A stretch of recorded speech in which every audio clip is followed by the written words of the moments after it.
big earthquakes have occurred.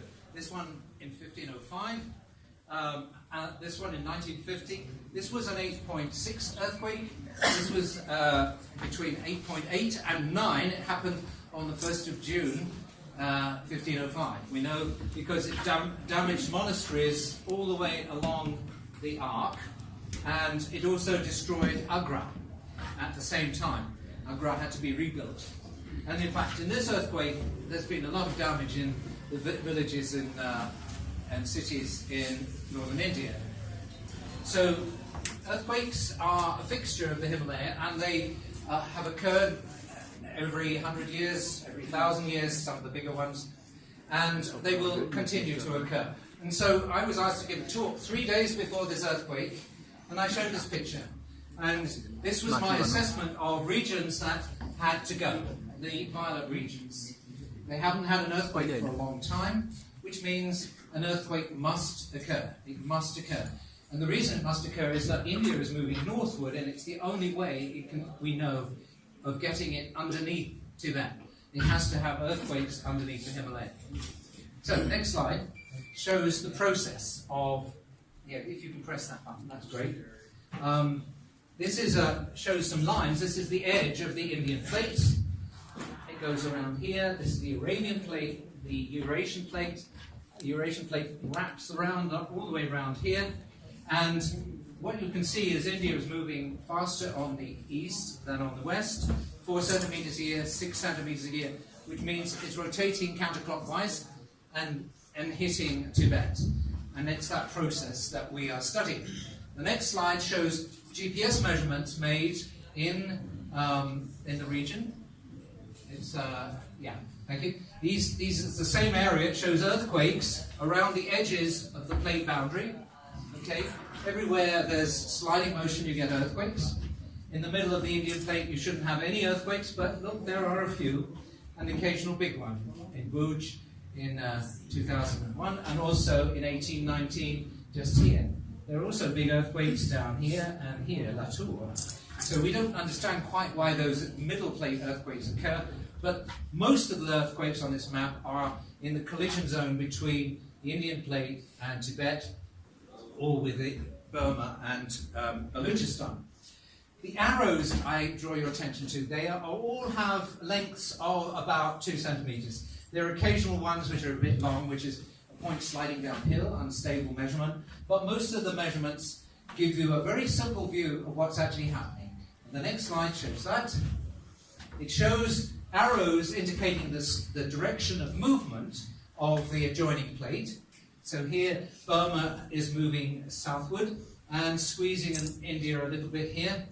And Balochistan is doing the same, 28 millimeters a year, and squeezing Karachi and towns like Mumbai and so Multan. These are modest processes compared to what's happening in the Himalaya. What you can see are numbers here: 16 millimeters a year, 17 millimeters a year. Here in Nepal, 18 millimeters a year, 16, 12 in Kashmir. 12 millimeters a year, half an inch. Not very much.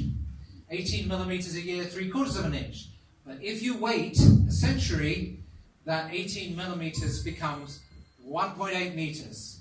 And where is it going? Well, it's going into squeezing this blue line. This blue line I'll explain. I'm going to call it the locking line.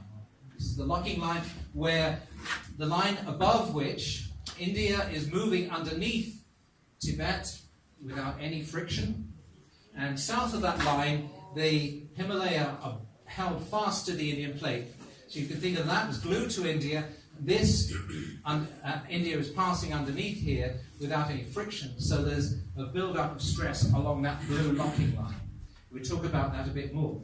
So that's one ingredient. It tells us the rate at which the Himalaya are being squeezed. 1.8 meter a century, 18 meters per 1,000 years. Next slide shows what happens if you wait 1,000 years. Next slide, please. Right. So this shows historical earthquakes in the Himalaya. We won't talk about most of them. I'll talk about the ones that have happened near you. We believe there was a an 8.4 earthquake here in 1255. We think there was another one in 1934, and that these are repeats of the same earthquake. In fact, if you calculate the squeezing motion here in between the elapsed time is about 600 years, 650 years. You multiply that by 18 millimeters a year, you get about 12 meters. And that is the amount that the 1934 rupture slipped. So this whole violet patch slipped over India 12 meters in 1934. And you can go to the front of the Terai, the boundary between the Terai and the hills, and you can actually see that rupture. You can dig it up and find out that soil was pushed over India during the earthquake.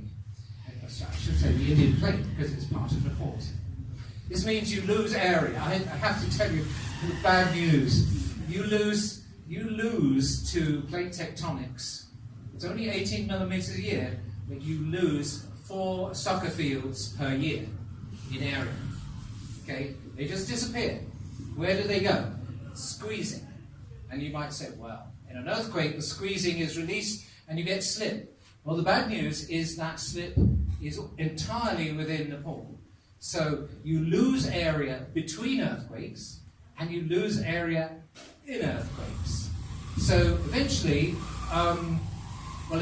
India will be entirely consumed underneath Tibet, and you will have 1,000 million Indians on your seaside resort in the Terai.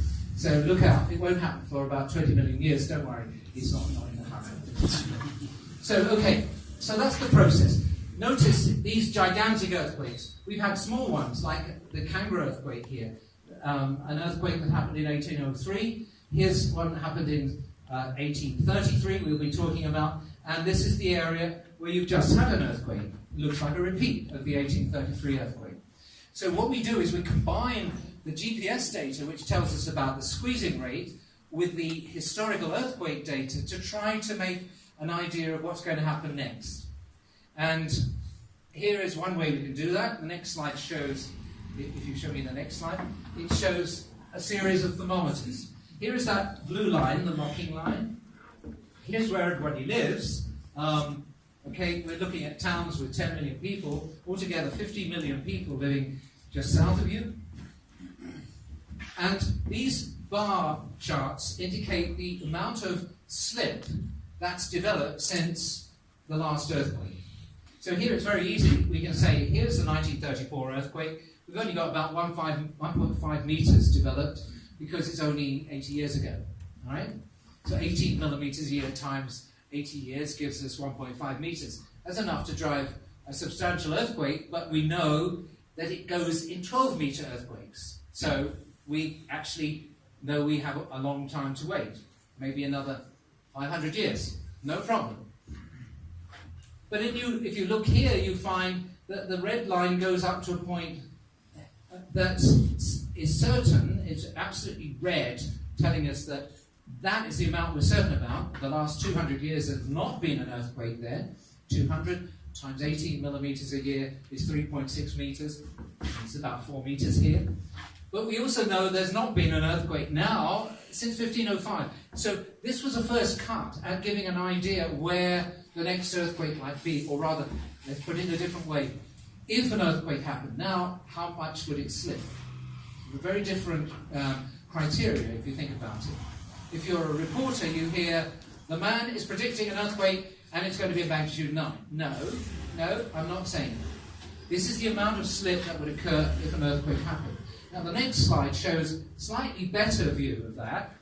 This now says, if we have an earthquake that ruptures this kind of distance, and it has as much slip as we know it has, we can tell you how big the earthquake will be. Not just the slip now, but the magnitude of the earthquake. So this plot is another approximation of Himalayan earthquakes in the future. It's an approximation because you can see it's wrong. We've said in the 1934 rupture zone you could have a 7.9 now. Okay? Here in Kathmandu we said 7.4. max. And then to the west of you, in western Nepal, we said an 8.6. Really bad news. But notice the violet square here is what you actually have. You had a 7.8. It wasn't where we said it was going to be. It was smaller than this and bigger than that. And I'm going to tell you a lot of other things about this earthquake that we didn't forecast correctly. We would have I would like to be standing here and said, I told you so. I told you so. Exactly what I knew was going to happen happened. No. Almost the opposite. What has happened, as I will explain in a minute, is much more interesting and was much safer for Kathmandu. Next slide. So anyway, this is a view. We had no earthquakes there for a long time. We could have something as big as a 9. Here we know we had no earthquakes for a long time. The biggest one could be an 8.6, or we can have 3 8.2s. This is the Kingdom of Nepal, of Bhutan, which we're talking about. Really bad news. We know the history there is very, very bad. Even in the Shillong Plateau, we know we could have earthquakes. So I want you, the take-home message is that I'm ignorant. I'm probably less ignorant than I should be, but I don't know what you want me to tell you. Okay? So if there are any reporters here, do not say this man got up and said there will be a gigantic earthquake, because I don't know. Nobody knows. Oh, I heard there was a prediction there was supposed to be an earthquake today. Is that right? Did it happen? You did see it. You didn't. It was a small one. Yes. Okay. Next slide. Okay. So I'm going to talk about this region, and the next slide will show that blue line. Next slide. Okay. So I just want to show you the perfection of the Himalaya. This is something you didn't realise probably, but if you take the 3.5 kilometre contour, which is the white to brown colour change, you can fit a small circle to it. In other words, you could put a pin in Mongolia there or somewhere, and with a piece of string you can draw this circle. It's exact. It has a radius of 1,725 kilometres. Why? I don't know. But it's perfect. It's a perfect small circle. You live on a perfect arc. Lucky you. So, what does it mean? It means that the tectonics are organised in some way. We have a hope to actually learn more. Next slide. And what we've learned by putting GPS units in Tibet and India, that as you go across Nepal, Kathmandu is about here, by the way, in the middle. Actually, Kathmandu is a little bit to the south of the middle. As you go northward, the velocity gets faster. In other words, there's an acceleration of Tibet coming towards you. This is the convergence process between India and Tibet. This is the 18 millimeters a year. That is 18. Okay? And you'll notice that it's almost a perfect arctangent function. We call it an arctangent. And because mathematically it's produced by an elastic strain field locked below the middle point here, which is the locking line, that blue line. So the other magical thing about Himalayan tectonics is that everywhere you go along the Himalaya you find the same thing.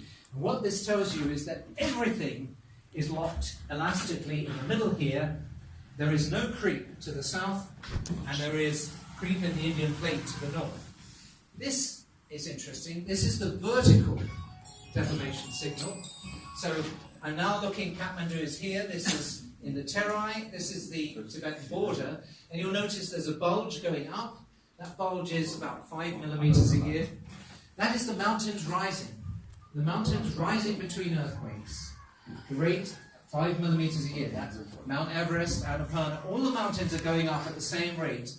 And during an earthquake, they come down, as I'll show you in a minute. But the point about this is, it's mathematical perfection. One other thing I have to say is that all these points are from Nepal. All the measurements you see there are from Nepal. And Nepal led the world, in this part of the world, in making those measurements. And you should be justly proud for that. The measurements were started in 1989 or 1990, before India would allow them in their country, before Pakistan, before Bangladesh, before Bhutan, before China. Nepal started this. And that's why we know so much about what's happening right now, because you had the foresight to start these measurements. Next slide. So what does it tell us? It tells us that there's an arctangent function, here's the uplift. It tells us that is the locking line, seen end on, it's a cross-section. It tells us that India is sliding underneath Tibet, to the north of it, and to the south of it, it is locked. We say it's locked, meaning it's glued to India.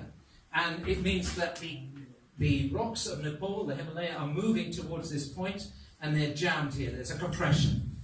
And it's this slip in that zone that is the important process that happens in an earthquake. Now I'm going to say something, let me just show you the process in the next few slides. I'll just move them along quickly, because this is an example of what happens.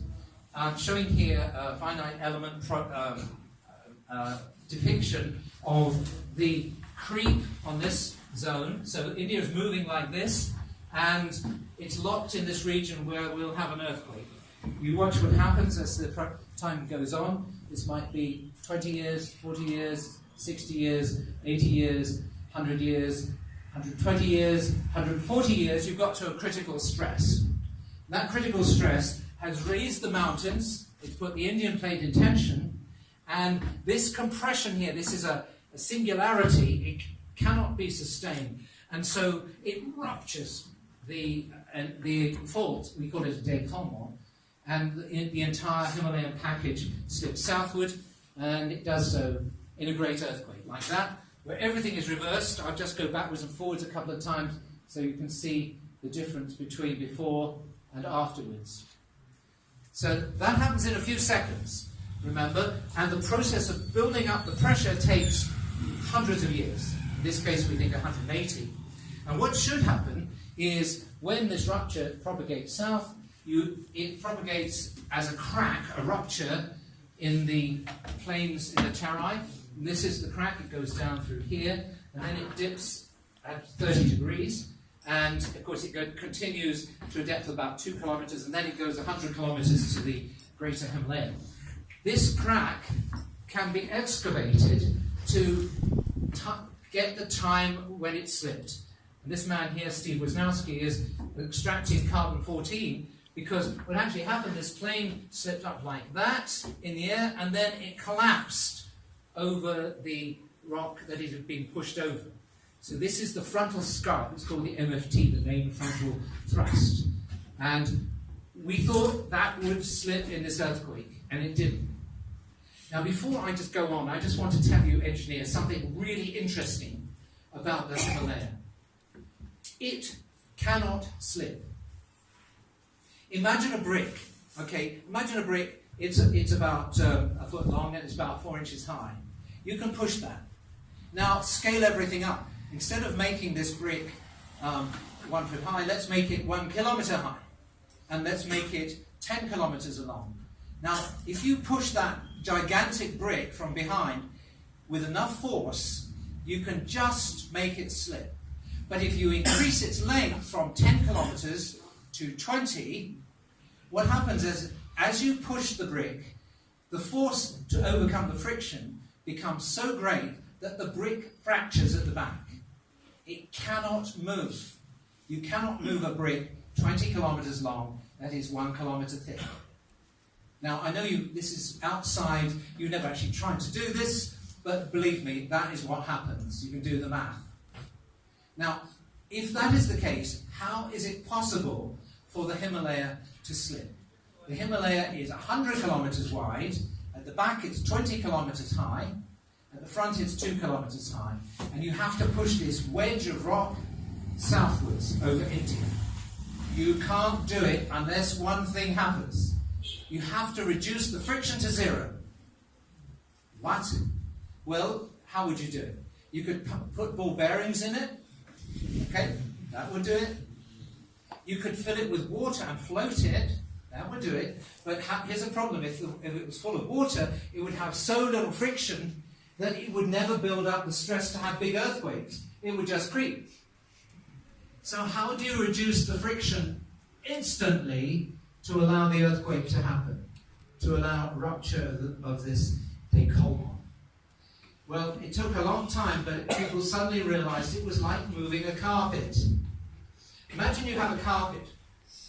Thought experiment. It's easy to pull the carpet across the room. You just drag it.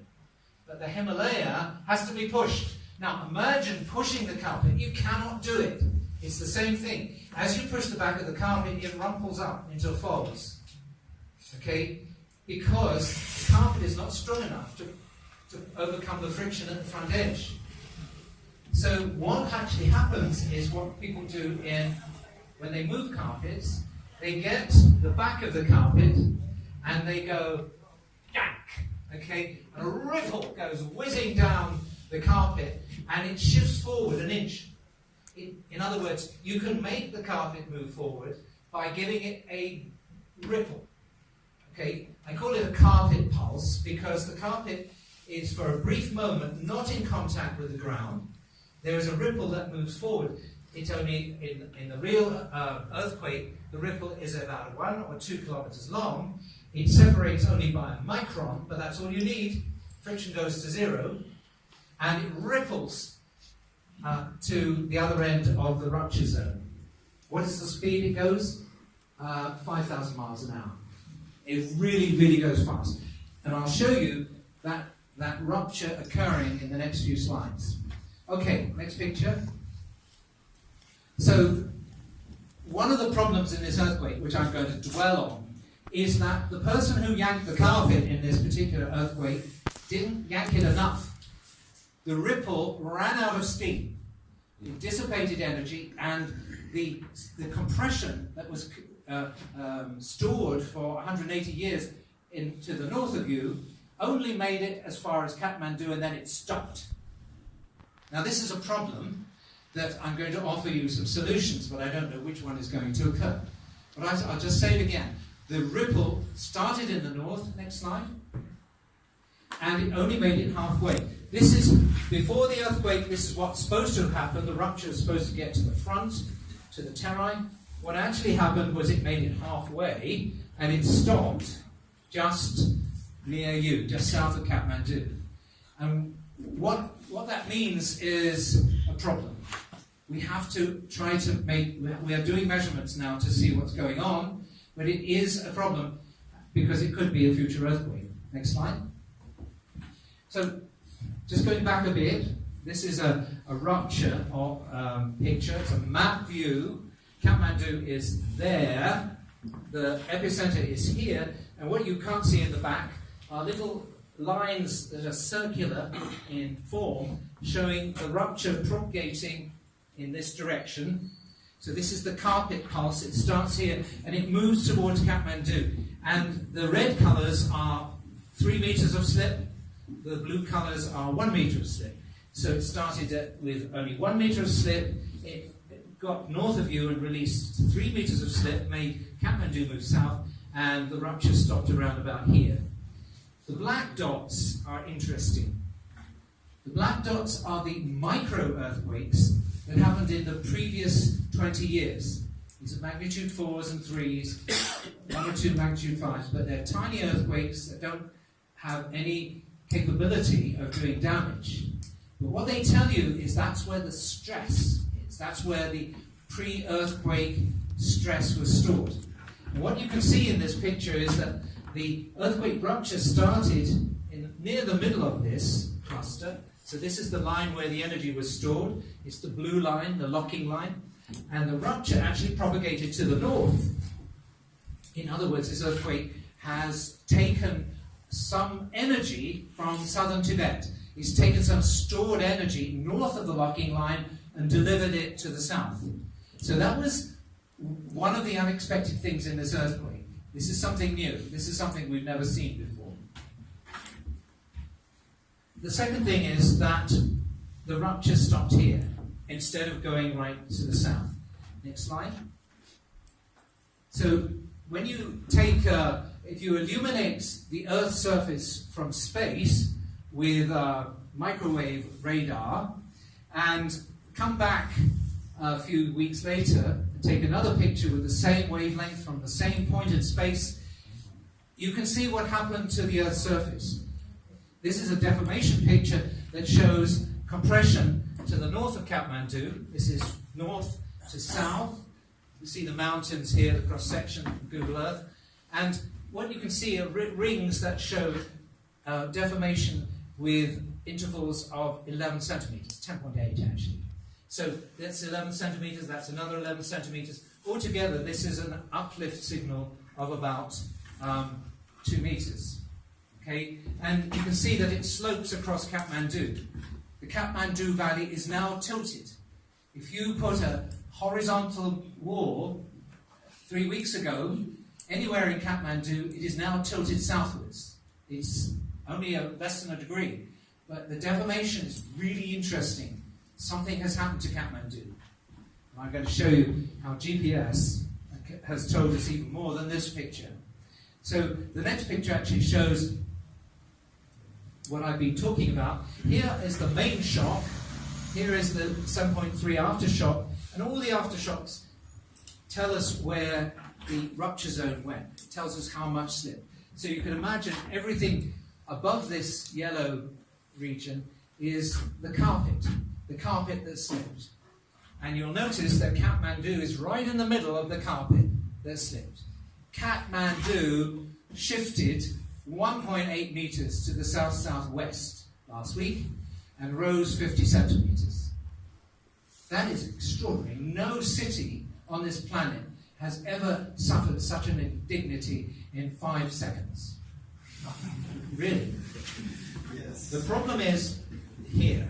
This is the region that has not slipped. We call it a slip deficit because we expected it to go to the front. This is the main frontal thrust where we expected the rupture to dissipate its energy. Instead, energy was transferred from the north to here. We are sitting on a kind of bomb. And yes, it has energy. If somebody pulls the trigger, it will go and there'll be another earthquake. What we hope will happen is different. So next slide shows something that we thought there might be a rupture. This is, you can't really see it in the back, don't worry. Just here, there's a dislocation in the very fine detail, meaning that the fringes that tell us about the deformation have been offset. And that offset told us that maybe the frontal thrust had ruptured a little bit. So John Galetska and I got in a helicopter and we went down here and we looked for that crack, just to see whether in fact it had started dissipating its energy so there won't be an earthquake. What we found in the next slide is a field of corn. Yep. Okay, here's some people and they're farmers who landed the helicopter and walked over and said, "Have you seen any cracks?" And they said, "Oh yes, we have a big crack. Come and look at our crack." And this is their crack. It's about 600 meters long. It's only 2 inches wide, and it goes through this field of maize. If we'd not had the farmers there to tell us where it was, we wouldn't have found it. So this was not the rupture. But think about this. We could see this crack 2 inches wide from space. What it was a lurching crack caused by the seismic waves liquefying the ground and causing a fissure to develop. The local well issued water for a short time. So this was not the rupture. We know there is no rupture in this earthquake yet. Next slide. A picture of the Earth, the aftershocks. I'm sure you've all been feeling aftershocks. Let's hope one doesn't happen in the black hole of Calcutta here. So this is different from one you've seen because it's plotted as the logarithm of the time since the earthquake versus the magnitude of the earthquake. And what you can see is the main shock followed in short order by a linear progression. It's actually a logarithmic decay in energy release, but very, very linear with time, with logarithmic time. So just to get a calibration, this is 1 day after the earthquake, this is 2.4 hours after the earthquake, and this is 1/100th of an hour after the earthquake, less than a minute, and we're looking at seconds after the earthquake here. So the energy release after an earthquake in aftershocks follows a kind of logarithmic decay. with one or two unfortunate exceptions, including this aftershock here, the 7.3 aftershock, which set up its own decay chain, which of course looks very compressed in this one based on the main shock. But let me point one thing out to you. Main shock is coloured as in the west as blue, and the aftershock here is 200 kilometers away, green. Notice the first three aftershocks, the main shock, aftershock, and so on, occurred at opposite ends of the rupture. So within less than a minute, the main shock had communicated elastic information to the far end of the rupture that stress was changing rapidly. So these earthquakes were triggered by the stress changes in the main shock. And of course, the other thing you can probably notice that this is more or less fairly evenly spaced in log time. And this is a well-known aspect of earthquakes. They obey a law that the number and amplitude of earthquakes decays as a logarithmic function of time after the main shock. Next slide. Okay, I'm going to go and show you now a little bit more about this missing snip. Next slide shows you another thing that can be done very cleverly. Next slide shows a different way of looking at the rupture. Okay, all the seismometers in Nepal went off scale, except for the ones attached to buildings trying to measure the accelerations to the building. This shows what happened as seen from seismometers all over the world. This is from teleseismic data. You can work out how the rupture progressed. I showed you one earlier. Let's just go back to the previous slide. Could we? Okay, what you can't see at the back is 5-second contour, 10-second contour, 15, 20, 30. It took about 35 seconds for the rupture front, that's the ripple in that carpet, to reach Kathmandu. It was moving at 2.5 kilometers per second. That is 5,000 miles an hour, chaps. That really came ripping towards you. That ripple was really fast. When it reached the outskirts of Kathmandu, it slowed down. It slowed down to about half the velocity, 1 kilometer per second. That's still 2,000 miles an hour. The reason it slowed down is it's beginning to lose some of its energy. And what we think, what seems to be the case now, we're reading a book that has not yet told us exactly how it's going to end. But what I think happened is that in the 1934 earthquake, we had 12 meters of slip, and that made it all the way to the front. In this earthquake, we started with only 3 or 4 meters of slip, and it didn't have enough energy to make it to the front. And so it ran out of steam here in the middle. So the way it propagated was, this is the epicenter, here is Kathmandu, and the colors are according to time. So the light blue is within 5 seconds of the earthquake, and this green is within 20 seconds.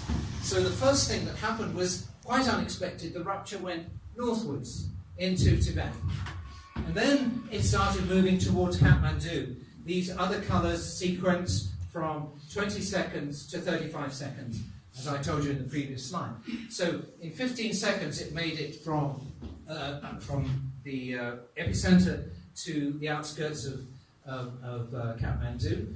And then when after that stopped, another rupture started moving like this. It's kind of remarkable that we can do this from seismometers in Australia and in South Africa and America, but you can't do it with seismometers here because the signal is too big. Okay, next slide. So now I'm going to talk about some engineering measurements of what happened in the valley. This is a strong motion accelerometer. It's an instrument that's designed to measure the strong motions input to buildings, the accelerations that knock them down. So this is acceleration in the north direction, in the east direction, and up and down. And there's just 2 things I draw your attention to here. This is the rupture coming towards the city, this wiggly line here, and then this is the rupture going underneath the city, this big wiggle, and then there are some waves that are coming to you as the rupture goes past the city towards Kadari and so on. That's the first thing to notice. The second thing is the amplitude of this. This is the amplitude of the accelerations experienced by the buildings. It's less than 0.2 g in all the elements. 0.2 g is 1/5 of the acceleration due to gravity. Okay, the acceleration of gravity is, if I jump in the air, I have to leave the ground more than 1 g. Okay, that's the fact. And that's what you don't want buildings to experience. If you throw buildings into the air, they don't like it. Okay, neither do people, by the way. 0.2 g is very gentle shaking for a magnitude 7.8 earthquake. It's a complete mystery why it is so low. That is another puzzle from this earthquake. We were expecting accelerations close to 1 g. It's 1/5 of that. Scientists are wrong again. The other thing you can notice is the frequency of this wobble. It's about 5 seconds. So it's a wobble that goes like that and comes back. You probably all remember that during the earthquake because you all experienced it. The ground was moving around and you were trying to keep your balance as it did so. That 5 seconds is again not what we expected. We expected 1 second vibrations. Because if you go and measure the vibrations right now on the road caused by the traffic, you'll find the fundamental period of resonance in the valley is about 1 or 2 seconds. It's not 5 seconds. So you can take this data, let's look at the next slide, and you can, remember that was acceleration. Do you remember if you integrate acceleration, you get velocity, and if you integrate velocity, you get displacement. Anyone remember that? Yes, good for you. A bunch of engineers, yay! It's lovely to be speaking to engineers. Well done, chaps. Anyway, this is it. This is the double integration of the acceleration record. And look what happened. It tells you that even the acceleration machine can tell you you move 1.5 meters. Okay? That's a lot. Next slide. But this is the most remarkable pair of records you're ever going to see. This is a GPS receiver, right? The thing you have in the car or in your phone. It's a GPS receiver that is recording its position. Wait for it.